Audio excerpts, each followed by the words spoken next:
I remember the first time I saw Mark. It was at a friend's birthday party. He was the center of attention, telling stories that made everyone laugh. I was mesmerized by his confidence. That's how it all started. Now, 3 years later, I'm sitting here in our small living room, 7 months pregnant, wondering where that charming man disappeared to.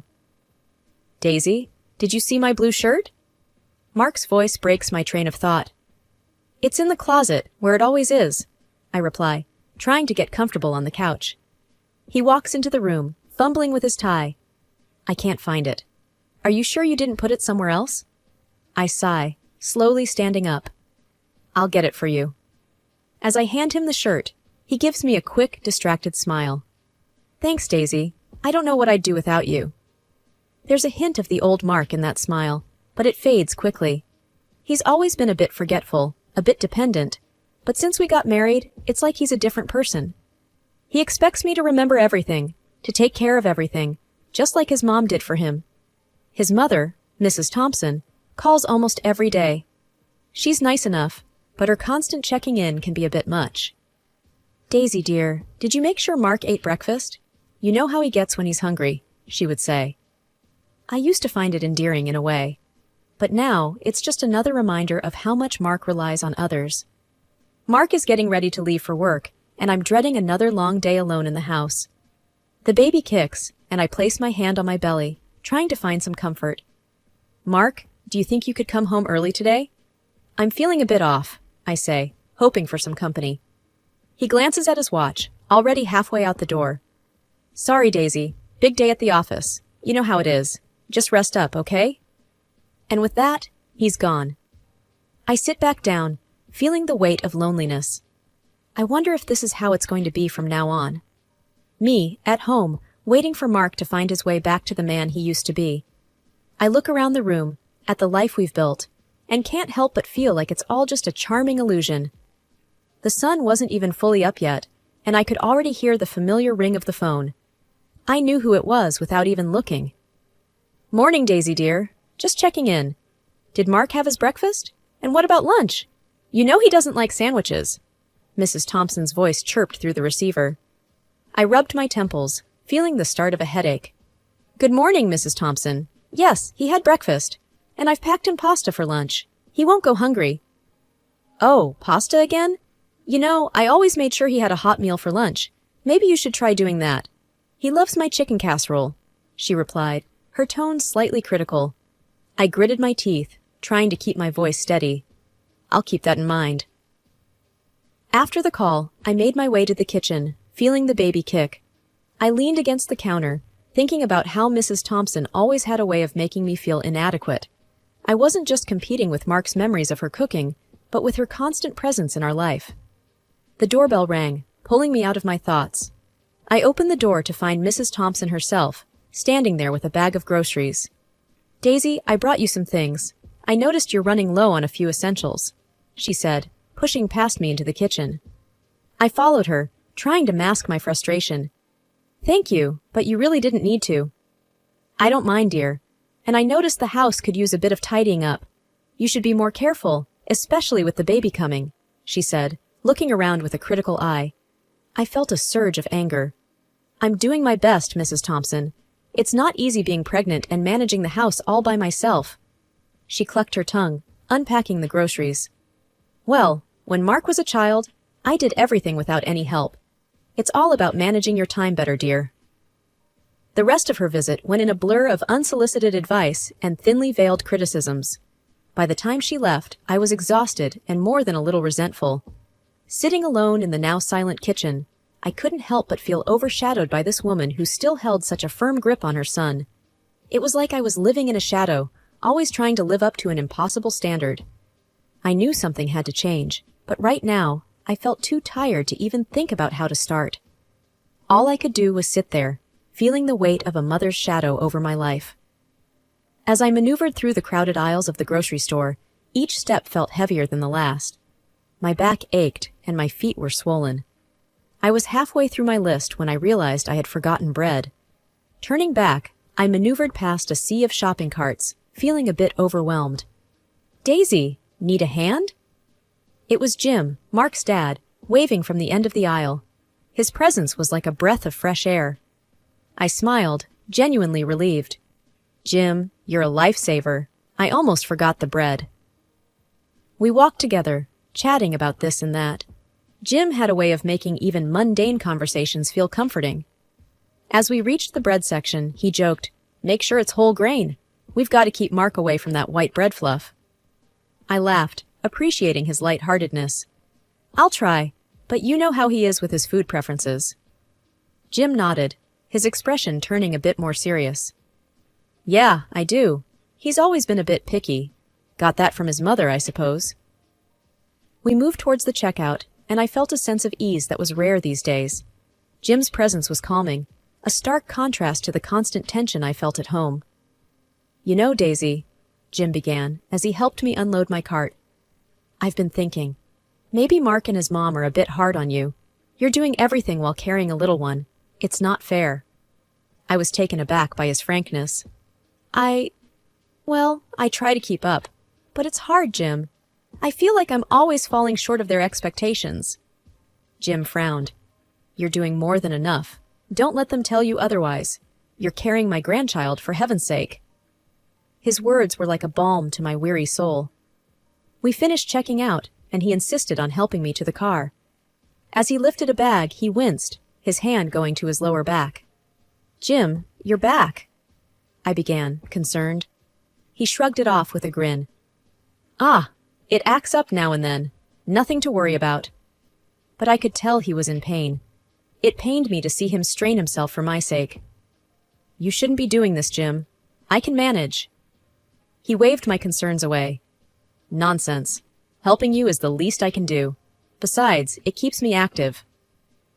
We reached my car, and he carefully placed the bags in the trunk. "You head on home and rest. I'll have a talk with Mark and his mom. Things need to change."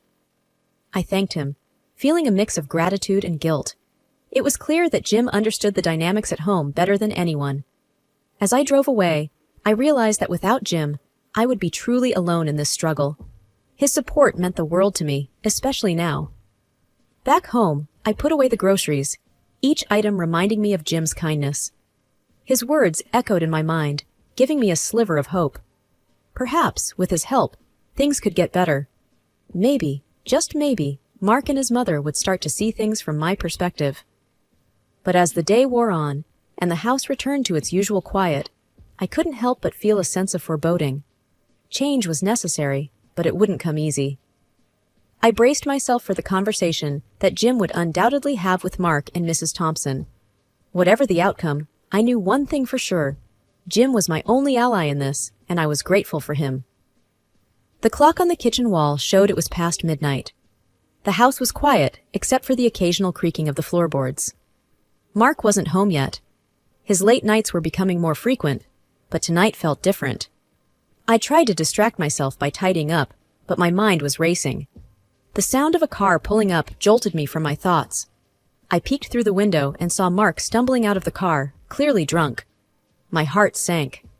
He fumbled with his keys at the door, cursing under his breath. When he finally managed to get inside, he looked at me with glazed eyes. "Mark, you're drunk," I said, my voice a mix of worry and frustration. He sneered. "Oh, now you're my mother? Keep your lectures to yourself, Daisy." I felt a knot in my stomach. "You promised you'd stop this. You know it's not good, especially now." He cut me off, his voice slurred but harsh. "Stop nagging me. I needed a break, okay? You don't know what it's like at work." I tried to reason with him. "But what about us, Mark? What about the baby?" He laughed, a cold, bitter sound. The baby. Is that all you can talk about? You used to be fun, Daisy. Now you're just boring." His words stung. I felt tears welling up in my eyes. "And look at you. You've become a fat cow. What happened to the woman I married?" He jeered. I couldn't hold back the tears anymore. They streamed down my face as I turned away from him. Mark staggered to the bedroom, leaving me standing there, broken and alone. I cried myself to sleep on the couch that night. The next morning, I woke up to find Mark had already left for work. My eyes were swollen from crying, and every part of me felt heavy. There was a knock on the door. It was Jim, looking concerned. Daisy, are you all right? I saw Mark's car outside last night. I couldn't hide the truth. He came home drunk, Jim. He said things. Awful things. Jim's face hardened. That boy has gone too far. I'm going to have a word with him. No, Jim, please. It'll only make things worse, I pleaded. He sighed, his anger giving way to sadness. You shouldn't have to go through this, Daisy, especially not now. I felt a mix of gratitude and despair. Jim was the only one who seemed to care, but I was starting to feel like there was no way out of this mess. The house felt like a prison, and I was trapped with my broken dreams and a husband who couldn't see past his own needs. As Jim left, he gave me a reassuring pat on the shoulder. Hang in there, Daisy. We'll figure something out. But as I closed the door behind him, I wasn't so sure. The night had broken something inside me, and I didn't know if it could be fixed. Time seemed to slip away, and before I knew it, I was in the final stretch of my pregnancy. 9 months had flown by, and the reality of soon becoming a mother weighed heavily on me. I needed support more than ever. One evening, as Mark and I sat in our dimly lit living room, I mustered up the courage to ask him a question that had been on my mind for weeks. Mark, my due date is approaching. I was thinking, maybe you could take some time off to be with me.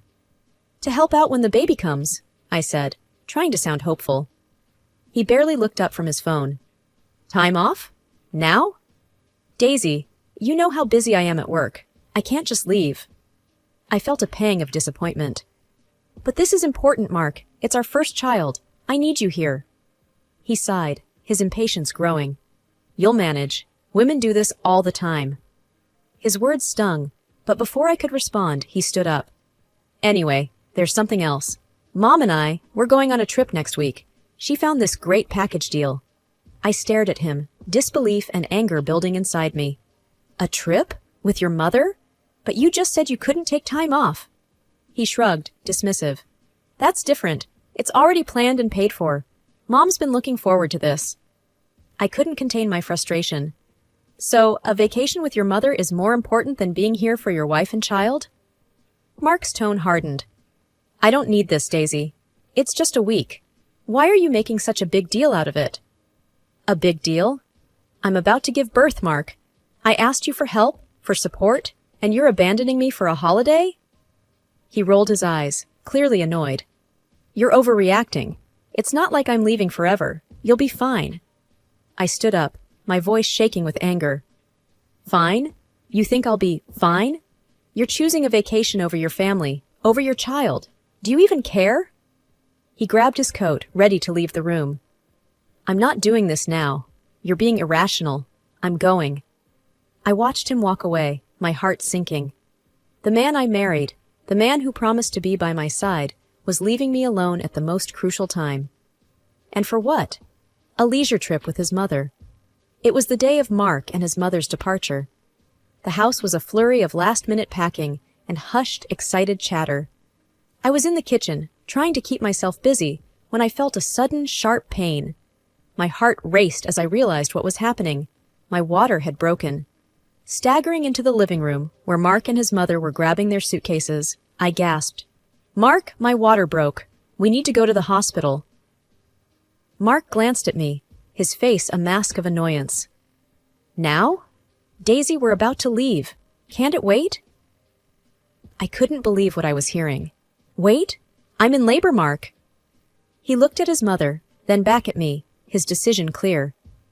I can't miss this flight. Mom's been looking forward to this.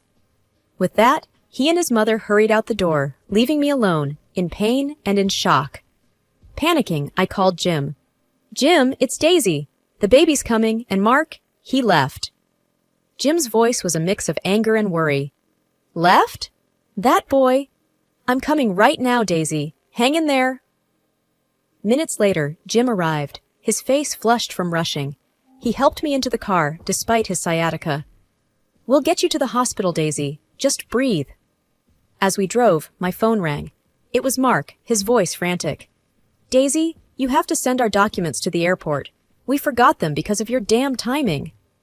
I was in disbelief, struggling through a contraction. Mark, I'm about to give birth.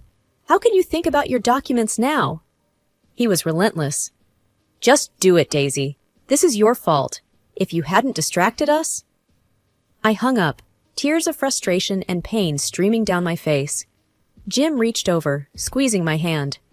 Ignore him, Daisy. Just focus on yourself and the baby. We arrived at the hospital, and I was rushed into the delivery room.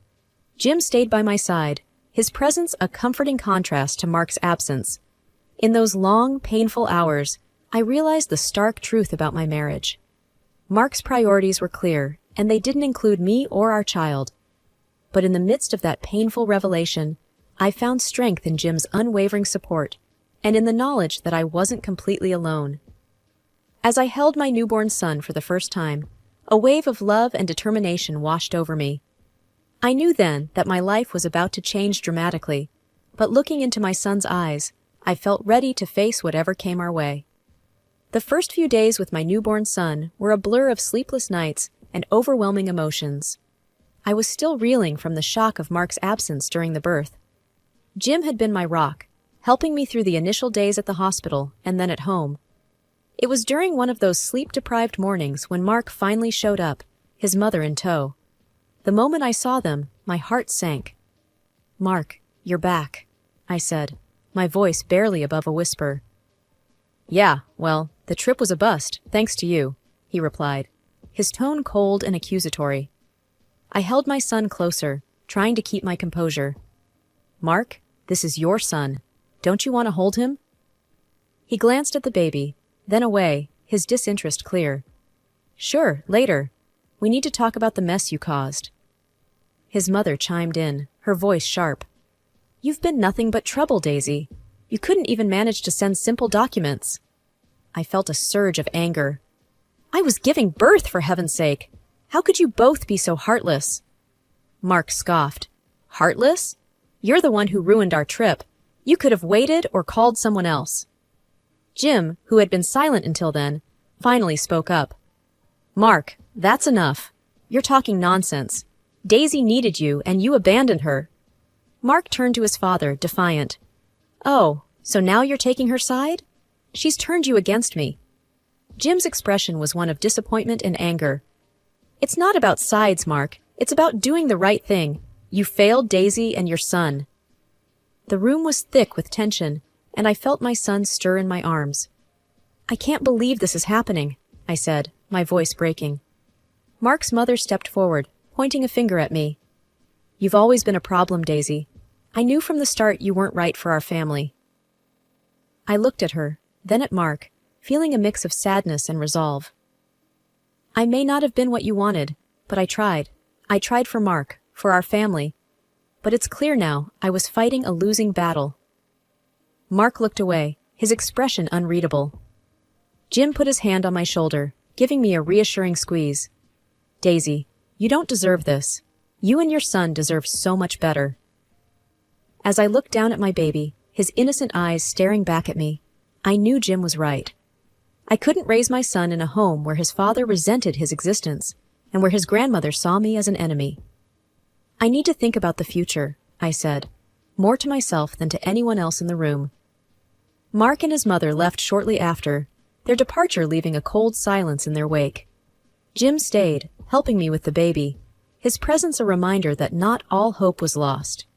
In the weeks that followed, the house felt different, heavier, like the air was thick with unsaid things. I spent my days caring for my son, each smile and giggle from him a balm to my weary heart. But the shadow of the unresolved with Mark loomed over us. One afternoon, Jim came over, a serious look on his face. We sat in the living room, my son asleep in his crib. "Daisy, I've been thinking," Jim started, his voice heavy. "This situation, it's not right. You and the baby deserve better." I nodded, the weight of my decision clear in my mind. "I know, Jim, I can't stay in this marriage. It's not healthy for me or my son." Jim reached out, taking my hand. "I support you, Daisy. And there's more. I've decided to change my will. I'm setting up a trust fund for your son, my grandson. Mark. He's not the man I hoped he'd be." I was taken aback. "Jim, you don't have to do that." He shook his head firmly. I do. It's the right thing. Mark needs to learn there are consequences for his actions. The next day, Mark and his mother came over. The tension was palpable. Daisy, we need to talk, Mark said, avoiding eye contact. I stood my ground, holding my son. There's not much to talk about, Mark. I've decided to file for divorce. His mother gasped. Divorce? You're tearing this family apart, Jim intervened. No, she's doing what's best for her and the baby, and I'm supporting her. Mark, I'm changing my will. Your son will be taken care of. Mark turned to his father, disbelief and anger in his eyes. You're siding with her? Over your own son? Jim's response was firm. It's not about sides, Mark. It's about responsibility, something you've avoided. The room erupted into arguments, with Mark and his mother on one side and me, holding my son, on the other. Jim stood with me, his presence a steady force. In the end, Mark and his mother left, their parting words bitter and resentful. Jim stayed, helping me plan the next steps. As I filed the divorce papers, I felt a sense of liberation mixed with sadness. It wasn't the life I had envisioned, but it was a life where my son and I could be free of the toxicity that had engulfed us. Days turned into weeks, and the finality of the divorce brought a strange sense of peace. Jim was true to his word. The trust fund he set up for my son ensured our future was secure. And so I began to build a new life, one filled with hope and the laughter of my son. There were challenges, of course, but I faced them with a newfound strength. As I put my son to bed one night, I whispered a promise to him. We're going to be okay, just you and me, a fresh start. And in the quiet of his room, with the soft sound of his breathing, I believed it.